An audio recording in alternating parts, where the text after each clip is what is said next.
Morning. Hey, Coach. Thanks for joining us today. Mark, First question will come from JB Ricks. So, JB, go ahead.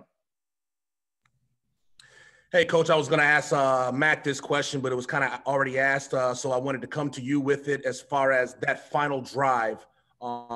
You guys were in a position to win that game, to pull off that comeback, but there were those 3 drops that, were pretty obvious on film that pretty much determined the outcome of that game. How will you approach your offense this week when it comes to bouncing back from that and just, leaving it in the past or whatnot and regaining their confidence when they have to make clutch plays like that in games such as the one against Florida State? Well, 2 things I would say. One, as from a coordinator standpoint, I'd look at a playlist maybe where I have a few plays where we maybe can trigger the ball a little quicker, maybe easier catches. I'm not making excuses for anybody, but you always in a situation like that want to try to have a few quick triggers that get our athletes the ball in space. Those are always successful plays in a 2-minute scenario, and we ran a couple of them. I can't make excuses for drops. Drops are drops, but I think it goes back to what I just heard Coach Brown say, and that's putting in the work during the week on a consistent basis. It's when you have a revenge game, or you have a rivalry game, or you have a championship caliber type game coming up. As a human being, you always really find a way to be motivated for those type of games. And it really shouldn't matter week to week what the motivation is with regards to how you practice. You got to practice at the same high level all the time. I always talk to the offensive guys about being 1 week better regardless of who we play or what's at stake in the ball game, which means you got to put in a Monday through Friday effort that we need so that you have more consistency. The game itself was a great example. We didn't execute very well as we needed to set the foundation for the game in the first half, and it wound up being too much to overcome. Even though we did a great job of getting back in the game and making a run at the game, we didn't do a good enough job of building the foundation in the first half. And so it was a little bit too much to overcome in the second half. And when it was time to make some plays at the end of the game in that last drive, we weren't able to make them. Thanks, Coach. Yes, sir. All right, Andrew Jones, go ahead, sir. Hey, Coach, how would you evaluate where your team is with respect to pass protection through 4 games? Oh, I think probably that's the area that needs the most improvement. I think we are doing a really good job run blocking. We're doing a good job in play action protection. I think our straight drop back protection right now is probably the area of emphasis for the week. And when and how we choose to throw those drop back shots, I think will have a lot to do with keeping people off of Sam, how quickly, what plays I call in the drop back game with regards to how quickly Sam can get rid of the football. I've got to help the O-line and help Sam in that respect, so we're not sitting there holding. There's a lot of 7-on-7 skelly plays out there that can get open and can be prolific that are down the field throws off a drop back, but you've got to be able to protect for those. So I've got to be careful about which ones I call. We got to do a good job of getting the ball out of Sam's hand, and that improves your protection just from a quarterback standpoint. But from a technique standpoint and an assignment standpoint, that's going to be the area of focus this week heading into the NC State game. You said either last week or the week before that you'd like to maybe target Garrett Walston a little bit more. Are you having to keep him back to help with pass protection a little bit more than you would like, or can you kind of take me through that? Well, I think this game, obviously, we were able to get Garrett into the game plan more.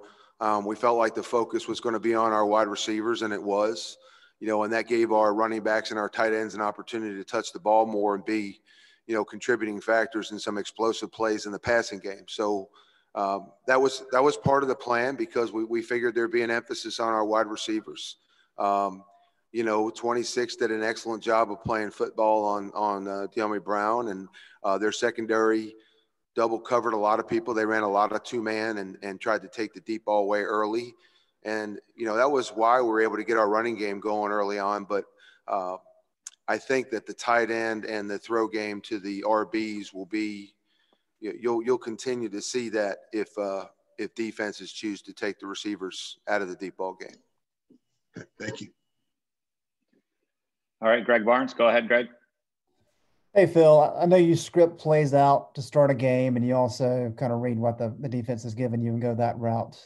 As you mentioned, you kind of leaned on the run game early, especially the first half. Was that by design, or was that just kind of reading what Florida State showed you? Well, I think it's both. It was by design, and then that's what they gave us. So I think looking back on it from a play calling standpoint, I don't know if we would have done much different. But from a defensive structure, they played 2-man. They played it deep. They put the emphasis on coverage. They gave us a lighter box, and so we wound up calling more run plays early on in the game. So just looking back, you were happy with kind of the play call situation in the first half? Yeah, I think when we got down to about the 30, 35-yard line, we made some mistakes. We stalled. We missed a few things. I thought we moved the ball well in the first half. We ran the ball well in the first half, but we ran it a bunch. I think the disparity in run pass was pretty heavy in the first half, and but maybe from a play calling standpoint and an execution standpoint, we've got to do a better job to finish drives. We've been pretty good red zone. And red zone wasn't as much of an issue here. We got into that fringe area in the 25 to 35-yard area, and we had a penalty, and we had a number of things that occurred in that area that kind of stalled us. And we're outside of fourth down situations where we're comfortable going for it, and so we had to punt a couple times from that area. And those are the drives you'd like to have back, and you'd like to capitalize with some scores, and I think that changes the entire complexion of the football game. Great, thank you.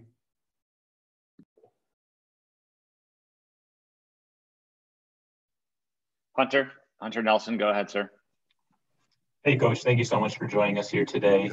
Daz Newsome had 3 catches the first 2 weeks of the season, sort of bounced back last week, and then he had 4 this week. How have his spirits been, and how do you sort of look to get him going? So I don't think there's any issue with Daz's spirits. I mean, I said last week in the same meeting, we are a very unselfish, unified team. And offensively, I don't think there are complaints or concerns about who gets the ball. We're all happy when Mike rips off a catch or a run. Same thing with Javonte.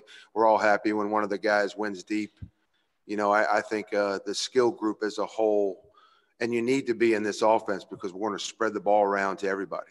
And I said this last week, there'll be games where some guys will have 6 and 7 catches, and there'll be games where they have 1 or 2.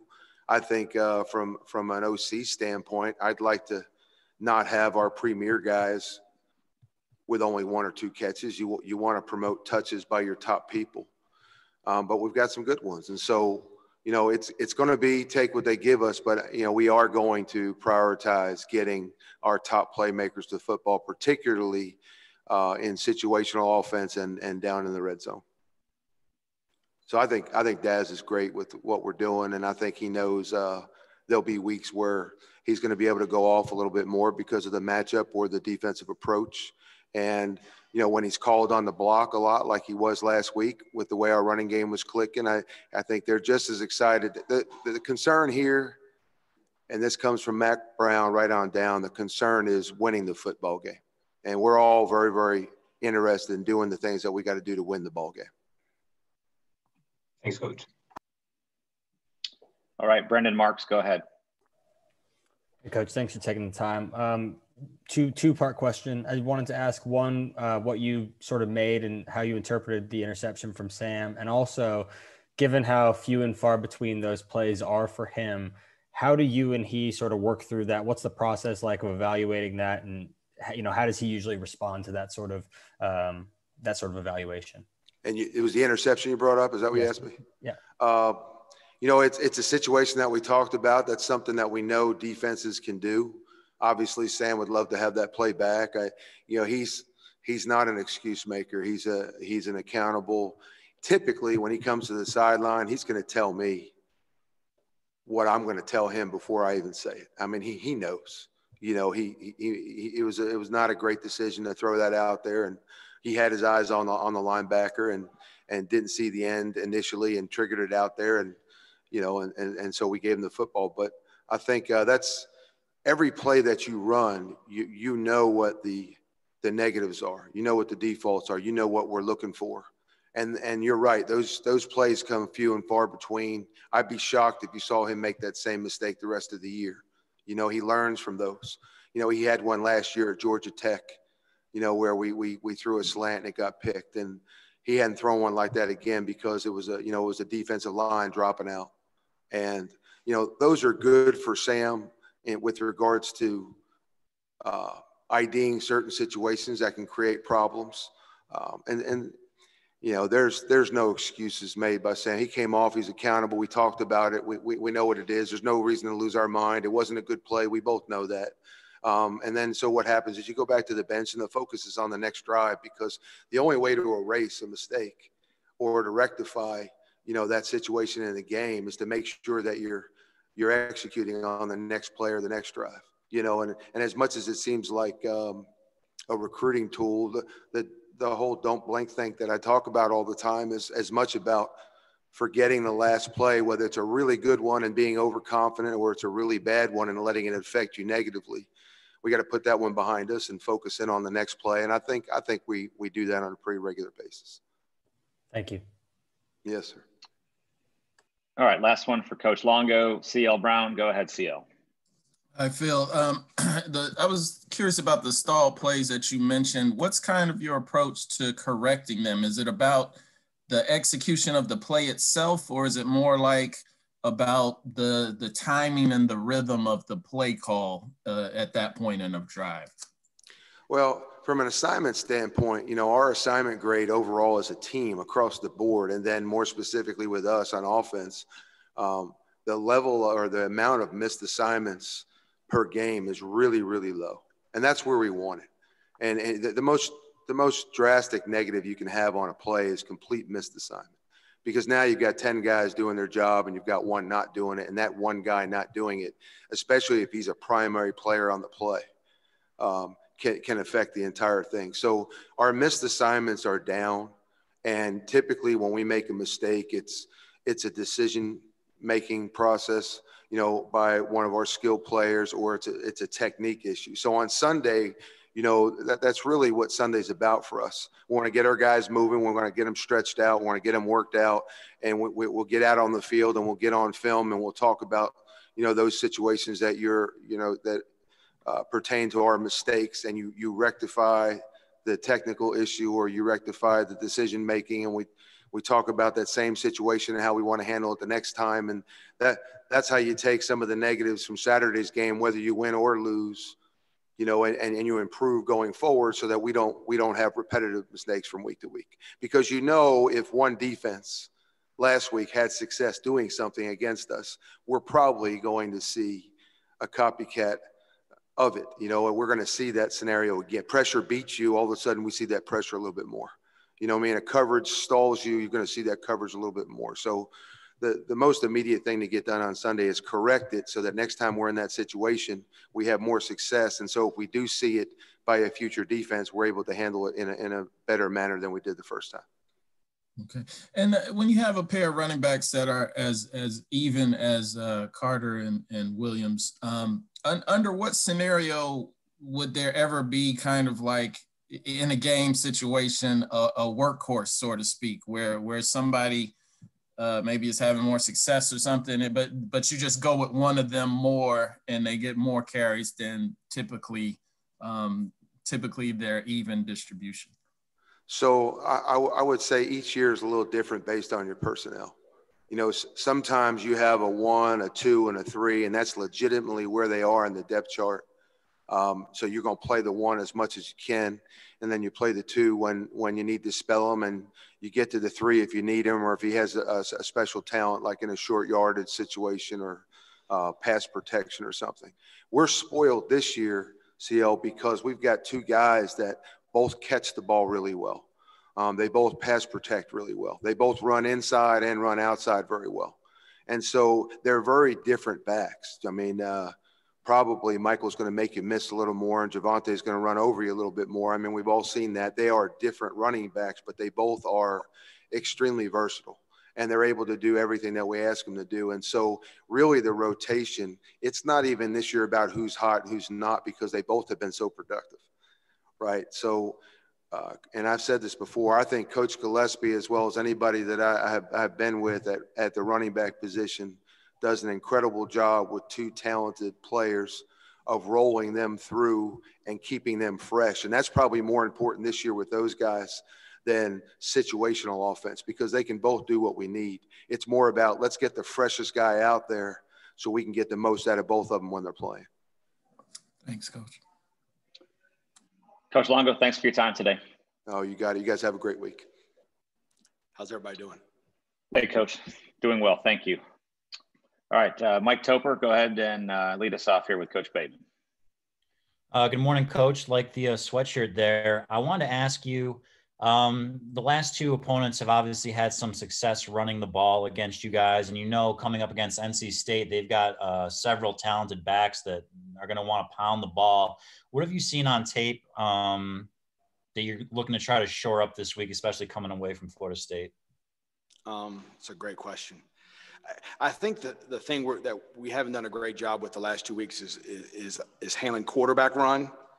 And I think when we haven't handled the quarterback run, I think it's put stress on the rest of the defense. So I think that it starts with that a little bit. But honestly, and it's not a very sexy answer, but the answer is we've got to tackle better. And I thought the first 2 weeks we tackled really well, and I think the last 2 weeks we tackled really poorly. And so, whether it's better backs, whether it's better O-line, that's probably a combination of it too. But we've got to tackle better. And until we do that, the rest of it's kind of doesn't matter. Okay, let's go over to Greg Barnes. Go ahead, Greg. Hey, Jay, you're not the first coordinator to talk about the difficulty of defending the quarterback run. What is the challenge there, and why does that seem to be an issue for everybody? Basically, it's when you run the quarterback, you got 10 guys to block, right? And so, a lot of what we try to do on defense is try to get a free guy to the ball. And so, when everyone to get a free man to the ball against that, right? There's nobody left, right? Everybody else is either in man coverage or is getting blocked potentially. And so it just causes you problems because, the teams like Florida State and teams like Virginia Tech, I think Virginia Tech does a phenomenal job. They block you really well, and then they make the one guy make a tackle on a really good player. And if he misses, right, normally if we miss, right, then there's a safety or another defender behind him who knocks it down for 8 or 9, and you go in 2nd and 2. Against these guys, when you miss, the next defender's in man coverage, down the field potentially. And so that creates the challenge, and it just puts stress on your defense. And, when you don't see it all the time. And so you don't build your defense around defending the quarterback all the time, right? Because most teams you play run the quarterback, a very small percentage. So when it becomes that big a part of it, it becomes really hard. And look, the place I previously worked at, I saw it every day. It's a challenge. So you gotta, we obviously have to do better against it, but it's a challenge. And Mac also praised Trey Morrison for his play in the game. I know you moved him back to nickel against Florida State. What's the value of having a guy like that who's versatile but also productive? Yeah, I can't say enough about what we asked that kid to do. Last week we were like, do we play him at corner some? Because he's just, I have confidence in him wherever we put him. And, the thing about him is he's a really good football player. The interception was a great play. And it's a drop that, he didn't, we had a very similar play in the first half. He didn't have a great drop. We talked to him about it and he fixed it. Right. And when a kid can do that, you got a really good player. So, I'm excited to see him this week and see, how we can use him this week to get him to the ball. Thanks, Jay. All right, Aaron Beard, go ahead, Aaron. Jay, what did you like best about what your defense did after halftime, especially considering they had given up such a quick scoring drive right before the break? Yeah, I mean, I think the drive before the break was the one that ultimately, you don't like giving up any touchdowns, but that was really disappointing, that drive. So I challenged them, and I said, we're going to see what we're about here a little bit. You're down 31-7, and I told the defense yesterday, I don't know how many teams I've coached that would be down 31-7 and play as bad as we played in the first half, that would come back and battle like we battled. So, I was proud of them. But the first thing I told them was, we're not changing anything. Like, we tweaked a little bit how we fit a run, but I said, we just got to go out and play better and play harder. And I thought we played really hard. I thought we played with really great effort. I thought we were out of control at times. We've got to learn how to play hard and also play, under control. But I was proud of how they competed in the second half. And I think our eyes were better in the secondary. And hopefully we made a step forward from there. And to follow up, Max cited the 19 missed tackles. Is there one thing in particular about the missed tackles that you think is, I guess, the easiest part to fix? Is it angles? Was it just wrapping up? I mean, is there one thing in particular? Yeah. So we talk all the time about bad misses and good misses, right? So a bad miss is when I lose leverage, right? Leverage is advantage, right? And so if I've got inside leverage on a ball carrier and I miss on the inside, the rest of the defense is still hunting with the thought that I maintain leverage. And Saturday, against Florida State, and give them credit, right? Because the more talented you are, the harder this is to do, especially on Jordan Travis. A couple of times we missed and lost leverage. And so the rest of the defense is tracking the ball, anticipating the ball to be delivered to a certain spot. And then when it crosses our face, that's when it's bad. And so that for this week, that's a huge point of emphasis for us, is to try to maintain our leverage and chase the ball inside out. And use the force defender and use the sideline. And I think when we've done that, we've played really good defense here. And I think that's the number one thing we can improve on to get back to it. Thank you. Yes, sir. Andrew Jones, go ahead. Hey, Coach, staying on that last drive at the end of the first half, of all the things that did go wrong, what was maybe the main thing that went wrong during those 5 snaps, I think it was? So, I mean, the last 2 plays, were schematically were things that we had covered that we felt really good about going in the game, and we didn't get it done in the secondary. And it wasn't. It was things where we identified a tendency based on a formation, and we were asking kids to play a certain way, and we didn't play it that way. And so what happened is we ended up wasting some manpower, right? If we're gonna have a DB push out and help you, and you don't align yourself in position to use the help, shame on you. And so, we gave up the long one, and then the last play of the game, last play of the drive, we had a pressure on that we didn't get run correctly, and we let the quarterback escape. And all week long we talked about, we've got to keep him in the pocket. We got to keep him in the pocket, and we called a certain blitz based on trying to keep him in the pocket, trying to blitz from his right hand, and didn't get it done. So I think those are things that fall on me, right? I'm obviously not getting that done, and we got to do a better job with it. Going over to Chaz, a point of emphasis that you talked about and he talked about in the offseason was improving his work on angles. Through 4 games, have you seen any progress in that area? I have, but there's still more to do. And when Chaz plays that way, he's really hard to deal with. And I think he's so fast to the ball that sometimes it's hard sometimes. But a linebacker, you've got to tell them, you've got to pace yourself to the ball. And I think he's done a way better job of that. But there's still some that he missed that I think he can improve on. Oh, thank you, appreciate it. Mm-hmm. All right, CL Brown, go ahead. Hi, Jay. I was curious what you consider to be the more difficult team to game plan for the situation like Virginia Tech, where you've got a number of different guys who you've seen play, but you just don't know who they're going to roll out, or a game like this week where the starting quarterback goes down and you're preparing for a backup who maybe just doesn't have a lot of tape on him. I think he made 2 starts, Bailey Hockman. So first of all, I'll say this. I think Bailey Hockman's a really good football player. And he moved the ball against us really well last year when he played. And I mean, he beat Wake Forest and played against Virginia Tech and has played, came back and led him to a touchdown against Duke. So I think him, and obviously, it was, the injury the starter had was awful. And that kid was playing at a really, really high level. So, I think, I think Hockman's a really good player. Like, I don't think there's a whole lot of difference in their offense with him, he's left-handed. That's about the only difference really, I think. But, when you're getting ready to play somebody, like we were getting ready to play Virginia Tech and we didn't really know like who was going to play quarterback, that's a little bit more of a challenge, just, trying to have a number of different game plans and situations. But, like I think Bruce Lee said this, right? I'd rather face a guy who's practiced one kick 1,000 times, right, than a guy who's practiced 1,000 kicks one time. So I watch the NC State offense. I see a bunch of, really veteran guys that have done things, the same thing over and over again, to do it at a really high level. So that part's really scary to me.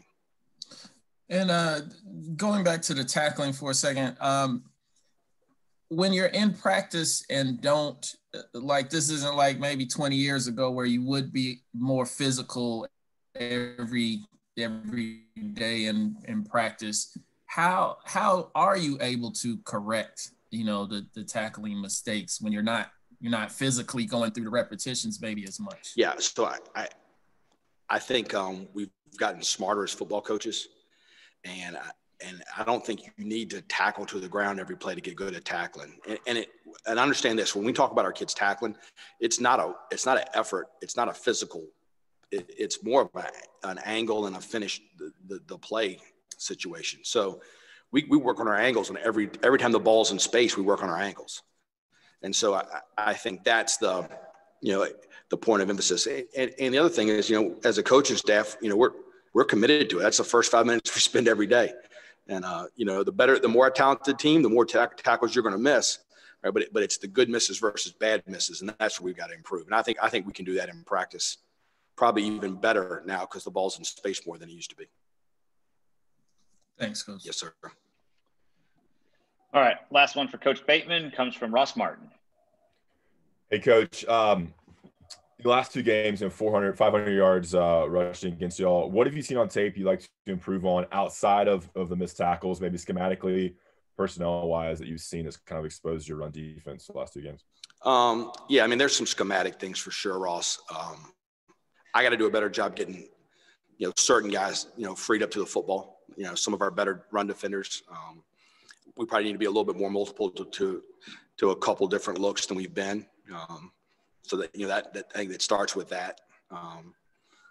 But, I think there comes a point too, where like, you've got to get off a block, right? You've got to, if you're supposed to defend a certain area of the field, you've got to defend that area of the field. And I think we've got great kids and I really feel like they've pressed for whatever reason the last 2 weeks in the run game. It's like, and I don't know if it's a byproduct of the first 2 weeks having such little success in the run game against us that it was like we'd give up a 6-yard run and now everybody's starting to, oh Lord, and like, hey, they're going to get 6 yards or 7 yards every so often, right? Like just, maintain your gap. And I think we've had some issues where, guys have been in really good shape and then they're trying to make someone else's play. And like I tell them all the time, the play doesn't care who makes it, right? Just do your job. The ball will find you.